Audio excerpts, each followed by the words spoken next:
E aí galera, meu nome é Miguel Manrubia, sejam bem-vindos ao Decifrando Filmes e Séries do canal Andarilho Conectado. E hoje nós vamos falar sobre o filme O Poço. Ele foi o top 1 do mês de março pela Netflix. Aqui você vai conferir as várias camadas de análise que o filme oferece e o final explicado. Como bônus, ainda deixo minha análise pessoal sobre o final do filme. Duvido que você imagine qual é.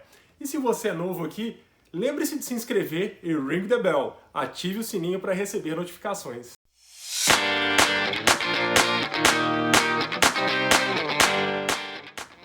Então, pessoal, eu tô aqui novamente com o Ítalo Clésio. Fala aí, Ítalo, tudo bem, meu caro? Fala, Miguel, bom demais. Em tempos de quarentena, vamos lá, remotos de novo. É isso aí, cara. Antes de mais nada, cara, me fala o que você achou do filme. Cara, o filme O Poço é sensacional, ele é muito bom mesmo. De cara, ele te dá uma crítica mais social, né? Que é a primeira É camada verdade. ali. Só que a partir do momento que você vai entrando no filme, você vai observando que vão ter mais É, camadas, né? isso é E a verdade. direção do filme é fenomenal, ela é muito boa. Isso não há o que discutir. Realmente o diretor consegue te prender e te envolver no filme, né? É uma tensão gigantesca. Mas esse filme, a gente estava aqui discutindo, e o Ítalo me ajudando nessa análise, se a gente quisesse, a gente podia ficar aqui a tarde inteira para poder explorar tudo que ele pode oferecer e ainda assim talvez ele não se esgotasse. Mas pensando nisso, a gente elaborou dentre todas as camadas que o filme oferece de análise, três linhas de raciocínio básicas, sendo a primeira, a mais óbvia, que tem a relação com a crítica social, a segunda, envolvendo toda uma jornada da loucura entre o personagem principal e o personagem Don Quixote do livro de Miguel de Cervantes, e ele não está ali nesse livro à toa, tem essa relação. E a terceira análise qual que é mesmo, Ítalo? É uma análise mais espiritual, né, Ah, Miguel? sim, Ela verdade. vai te passando várias mensagens ali de uma camada mais espiritual mesmo. É verdade, ele também possibilita isso. Então, é importante a gente amarrar e aqui nesse vídeo a gente vai destrinchar essas três linhas de raciocínio para você entender melhor o Poço. E aí, assistiu? Se não assistiu, cuidado, porque esse vídeo está recheado de spoilers. Agora, atenção, alerta spoiler. Há três tipos de pessoas: as de cima, as de baixo e as que caem. Metáfora é uma figura de linguagem que produz sentidos figurados por meio de comparações. O filme está repleto de metáforas e nossa intenção aqui é mostrar algumas análises a partir delas. As metáforas em torno da estrutura do poço são uma forma de estabelecer uma crítica social, remetendo ao sistema de divisão de classes da sociedade. Óbvio. Comer. Essa frase, além de explicar o quão visceral a linha de narrativa se tornará, ela fala de sobrevivência e de necessidades básicas, como podemos ver na pirâmide das necessidades de Maslow. Na base da pirâmide, o mais importante, as necessidades fisiológicas. Óbvio. A comida, além do óbvio, representa uma metáfora para recursos em geral. O principal problema dentro do poço é justamente o compartilhamento de recursos e como as pessoas lidam com essa questão, dependendo de como elas estão posicionadas socialmente, é claro. A crítica ao capitalismo e à desigualdade social está fortemente representada em O Poço, mas o comunismo também recebe suas críticas. A mais impactante delas é vista quando Göring e Bharara tentam impor a ideia de partilha à força, mas na tentativa de ajudar a distribuir os recursos, eles acabam matando muita gente nesse processo. Assim, ambos os sistemas falham na conscientização das pessoas presas ali, e de certa forma isso nem deveria ser um problema, pois se lembrarmos bem, na entrevista de admissão é questionado o prato favorito de cada um. Em tese, haveria comida para todos se cada um comesse apenas o seu prato favorito. Óbvio. O canibalismo pode ser encarado como uma metáfora de sobrevivência do mais forte. Essa figura de linguagem pode ser estendida a diversos setores do convívio social, como o mercado de trabalho, por exemplo.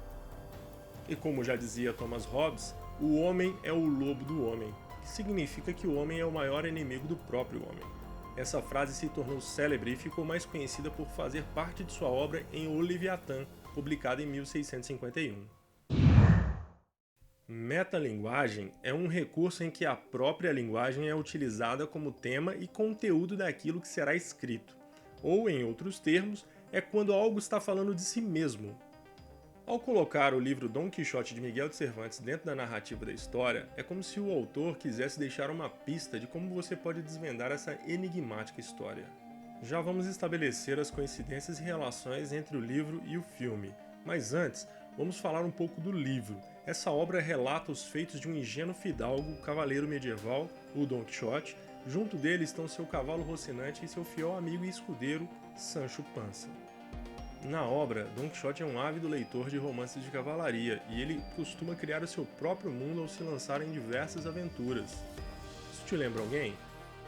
Por causa disso, muitas das passagens do livro não passam de invenção do seu protagonista. O romance possui até um caráter realista, assim como em O Poço, quando estabelece uma ponte entre a narrativa concentrada nas relações sociais e a crítica de desigualdade. Em resumo, podemos entender que os eventos passados dentro do poço são projeções da loucura de seu protagonista, assim como acontece em Dom Quixote. Além da semelhança física, podemos ver diversas qualidades de Dom Quixote em Goring. Ele tem um bom coração e é visto como ingênuo por Trimagazzi. Trimagazzi seria como Sancho Panza, que representa a voz da razão de Dom Quixote. Óbvio, ele sempre apresenta discursos mais coesos e realistas. E tem mais. No livro, Dom Quixote vai em busca de justiça e de sua bela donzela imaginária, Dulcinea de Toboso. Vocês se lembram da Miharu? E das alucinações amorosas que Goring tem com ela? Olha aí. Outro ponto importante é que, em meio à sua loucura, Quixote travava batalhas com moinhos de vento, que imaginou serem gigantes, o que pode nos levar a pensar que o poço nunca existiu. Será? Óbvio. O filme estabelece muitas metáforas bíblicas e outras referências de espiritualidade, o que nos permite levar a análise para um espectro mais místico. Podemos até lembrar que Goring é comparado com o Messias frequentemente na história, mas seria ele o Messias? O poço poderia ser a metáfora do próprio inferno. Você não achou estranho ele ter exatamente 333 níveis?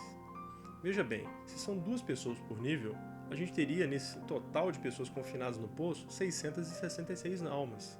Olha a referência do número da besta. Podemos também estabelecer uma relação entre o poço e o inferno de Dante, no qual o inferno é descrito com 9 círculos de sofrimentos localizados dentro da Terra. Mesmo que não seja uma referência tão explícita essa dos 9 círculos do inferno, com exceção do limbo, é claro, que seria onde eles já estão, podemos ver os demais círculos refletidos nas atitudes dos personagens. Mesmo que essa referência não seja tão explícita, vale lembrar que todas elas aparecem durante o filme. Vou mostrar na tela para você conferir todos os momentos em que elas apareceram. Vou explicar 2 que não são tão óbvias enquanto as demais são mostradas na tela. A primeira é que o limbo é o próprio poço, e a segunda, referente à fraude, pode ser vista naquele movimento que Goring tenta guardar a comida para mais tarde. A fraude é a tentativa de burlar a regra que diz que a comida somente é sua enquanto a plataforma estiver no seu nível.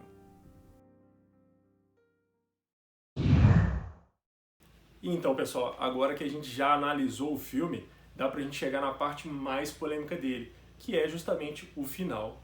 Cara, acho que eu nunca vi tanta polêmica nesses últimos dias aí na internet sobre o final desse filme, né, Ethan? Teve muita polêmica mesmo. Cara, porque muita gente não entendeu esse final e ele deixou um final em aberto justamente para deixar a livre interpretação, na minha opinião até mais legal, porque parece uma coisa mais artística. Só que mesmo o diretor admitiu recentemente numa entrevista que ele tinha um outro final, que não é esse que a gente assistiu, mas que ele resolveu realmente remover isso do filme para deixar um final mais aberto. Só que esse final aberto, ele também deu a sua interpretação para ele. Qual foi a interpretação que o diretor deu para esse final? Na realidade, Miguel, o que ele coloca é o seguinte: a partir do momento que o Goring chega no último nível do poço, certo. Como ele está muito próximo da morte ali, está ali no último fio, tudo dali para frente é uma alucinação. Inclusive até a menina. A menina também faz parte da alucinação dele, entendeu? Então o que você quer dizer é que, na verdade, o Goring ali já está prestes a morrer, ou seja, ele está morto e a menina de fato nunca existiu. Então ele morre, né? Esse é o final, é a interpretação que o diretor deixa aqui. Cara, isso faz até certo sentido, inclusive tem até uma metáfora para isso que a gente estava pensando, né? Que a gente discutiu sobre aquele elevador de comida. Ele sempre passa direto pelos níveis onde não há ninguém vivo. E é engraçado que quando ele chega no nível 333, lá embaixo, no fundão, as pessoas, os dois acham, né, os dois personagens acham que ali é o último nível e que acabou. Só que eles já estão agonizando. E aí depois que ele apaga, né, daquele blackout, o elevador continua a descer. Quer dizer, talvez uma metáfora sinalizando que ele voltou a descer porque ali não tem mais ninguém vivo, ou seja, o personagem morreu. Cara, muito bacana.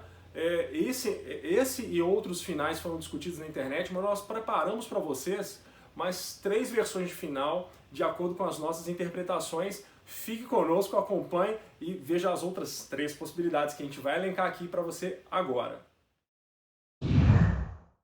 Após analisar as referências do livro de Don Quixote, podemos pensar nesse filme como uma grande metáfora do próprio processo de insanidade de Goring, na qual os personagens com quem ele interage representam seus próprios conflitos, como por exemplo Trimagasi e Imogiri, que simbolizam o egoísmo e o altruísmo respectivamente. A obsessão por Miharu representaria suas necessidades emocionais e de afeto. Bahará seria o símbolo de sua luta e desejo para ser salvo de sua própria loucura. No final, essa luta é perdida antes mesmo que ele chegue ao fundo do poço. E a criança que ele supostamente encontra representa a confrontação de sua frágil sanidade que foi perdida. Mas é tarde demais, e a ironia disso tudo é que para encontrar a sanidade ele precisou descer fundo em sua própria loucura. Se vocês repararem, a menina encontrada no fundo do poço ela está limpa e com uma aparência muito boa para quem está no último nível, sendo que várias pessoas dos níveis acima já haviam comido umas às outras em uma forma de lutar pela sobrevivência. Ou seja, também pode ser interpretada uma metáfora bíblica aqui. Inclusive, há uma passagem que diz: Em verdade vos digo, se não vos converterdes e vos tornardes como crianças, não entrareis no reino dos céus. Mateus 18:3. A minha análise pessoal sobre o final do filme segue para um viés diferente, o viés da comunicação, principalmente hoje em dia que é tão relevante essa questão dentro das redes sociais. Será que as mensagens que a gente passa realmente são compreendidas? Pensando nisso, o paradigma da comunicação ele diz o seguinte: a mensagem não é aquilo que você diz, mas é aquilo que o outro entende. Sendo assim, a gente lembra então do final do filme, onde o Goren está junto com a menina na plataforma e ele chega até o final do poço. Quando ele começa a conversar com o Trimagasi, ele quer continuar na plataforma para subir com a menina como uma forma de levar essa mensagem até a administração. Só que o Trimagasi impede e fala assim: você é o mensageiro, não a mensagem.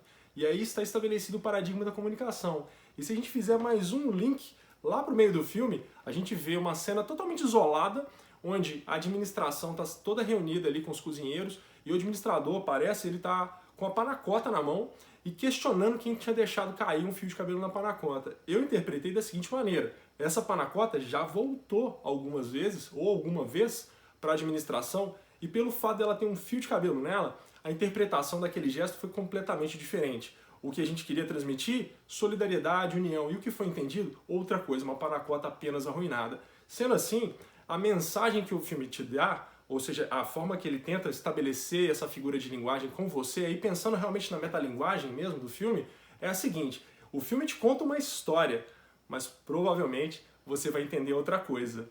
E aí eu fecho meu raciocínio aqui, agradeço a você por ter ficado até o final do vídeo. Se você gostou, deixe seu like, continue seguindo o nosso canal e até o próximo vídeo.